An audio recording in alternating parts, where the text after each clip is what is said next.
Face of the screen again, fellow slaves. Pardon me if I'm looking at the center of the camera and it looks like I'm not looking directly at you, because like I can't see myself looking at you. If I look over at the camera, then I can't see myself on the screen, so you're going to see a lot of this. And I'm saying too much already. That's the problem. We'll try to knock that off. Now, something was on my mind and I wanted to talk about it. Just the idea of firearm ownership, and understanding the the fabrication, the mechanical nature of them, the safety and operation of them, safe operation of them, is really getting a bad rap these days. I think that if more people actually were familiar with them, they probably would not be so afraid of them.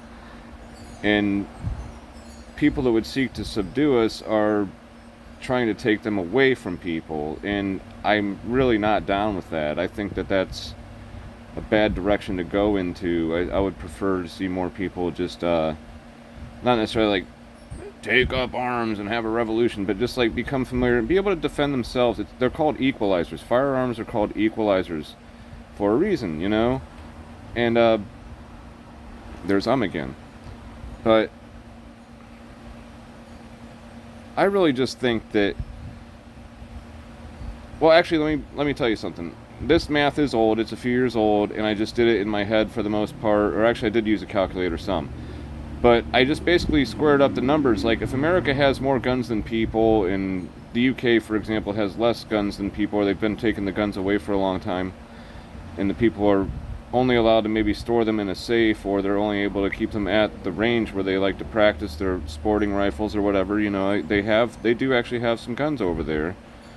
But I looked at the actual homicides by the number of people, and I think that America was like, per person was like 0.04% or 0.004% of people have actually committed violent homicides with firearms. And the ones in the UK, like the percentage was like 0.003 or 0.03, which like the math is old and it's been a few years since I checked up on it, and I'm pretty sure I did it right. But I mean, if you'd like to try to correct those numbers, that would be great. Throw it in the comments. Please do so respectfully, and I'll be sure to help, or I'll try to look into it. Maybe, if you're right, you're right. It's all good. But just to go back to the point, if America is so wildly overpopulated with firearms, why would our percentage of firearms per person only be just hardly even measurably higher than what they have over there, what they experience over there? It's because over there's still people that have them illegally. And I'm sorry, I heard a noise outside. There's going to be some road noise, but I keep saying anyway, it's just kind of frustrating that people have these arguments that guns are so bad. Just make sure that they're in the right hands. I mean, put them in the hands of the people that are willing to protect and defend their neighbors and their community and the nation. I'm a nationalist. Oh no, it's not a Nazi. Don't confuse nationalism with Nazism. It's complicated anyway. I'm not any kind of supremacist. I just would like to see our country be safe and our people be safe and our neighborhoods be safe. It kind of reminds me of yesterday. Somebody was talking about,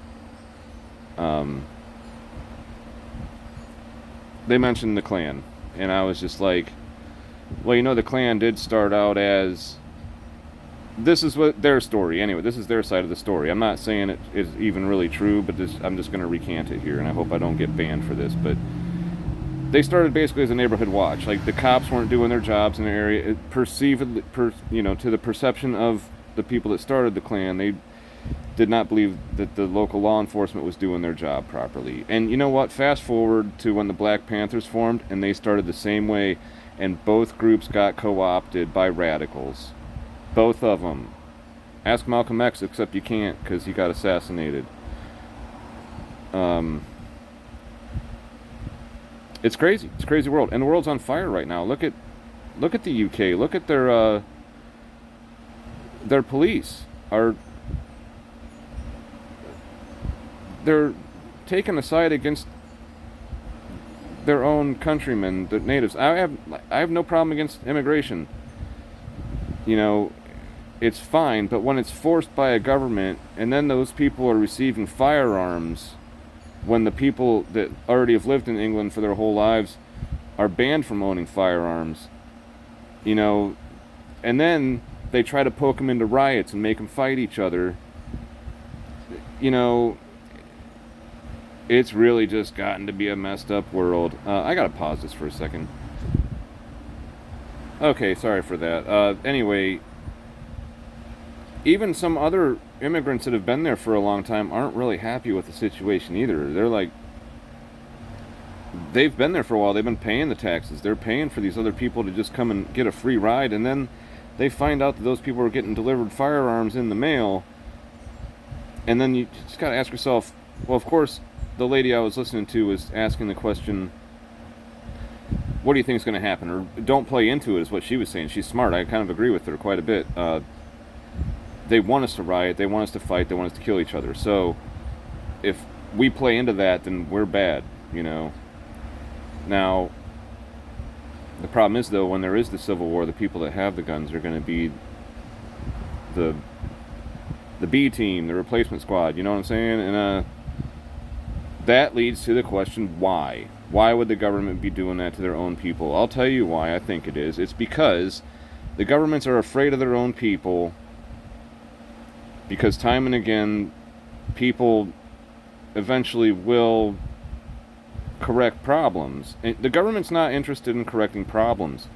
They're interested in creating problems.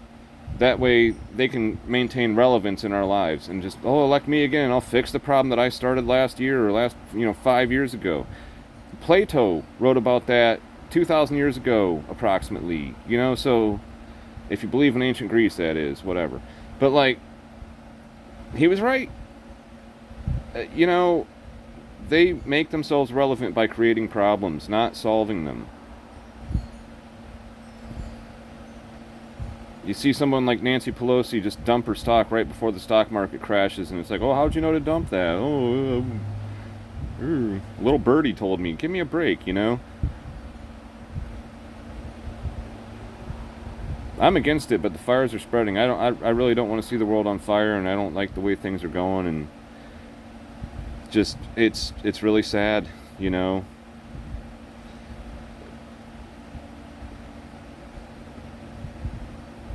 People are getting beaten in their homes and stuff, and then when so-called vigilante squads go try to do the cop's job that didn't do it, they get beat up by the cops. Did you guys see the video of that cop that was pulling a knife-wielding attacker off of like a security guy? Like, the security guy was trying to stop the knife-wielding attacker, and then the cop attacks him because it was a political rally, and the security guard was there for a guy speaking against the immigration with the knife stabby stuff.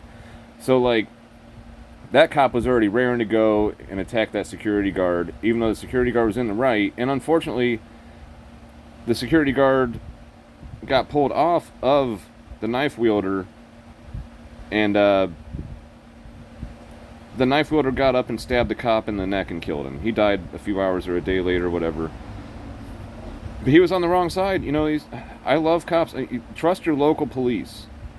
Don't trust anybody outside of your jurisdiction, and try to give the local jurisdiction as much respect as you can afford, because they're ultimately the ones that are your neighbors, Like, people from hundreds of miles away will stomp your head in without a second thought.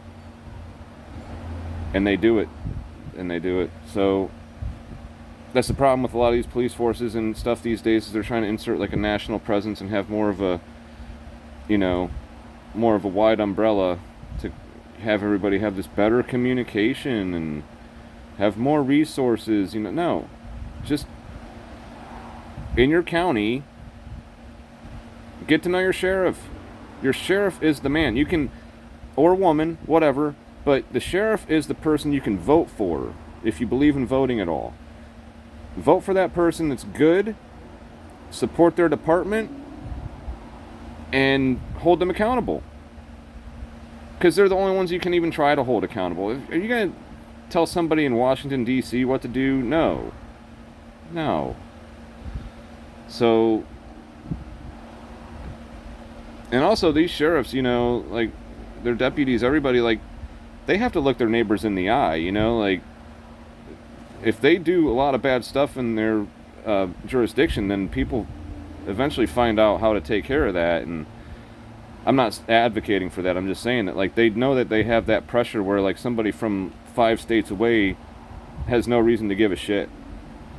And that's why they get hired and brought into places to do dirty things. You know, whenever dirty jobs need done, they bring in people from outside. So, you know, this is actually an advocacy for the local sheriffs, you know, but you got to hold them accountable yourself. And, you know, this is kind of turning into a rant, but I just kind of felt like I had to say some stuff like, firearm ownership is not bad, but be educated, be safe, be smart, be aware, and be ready.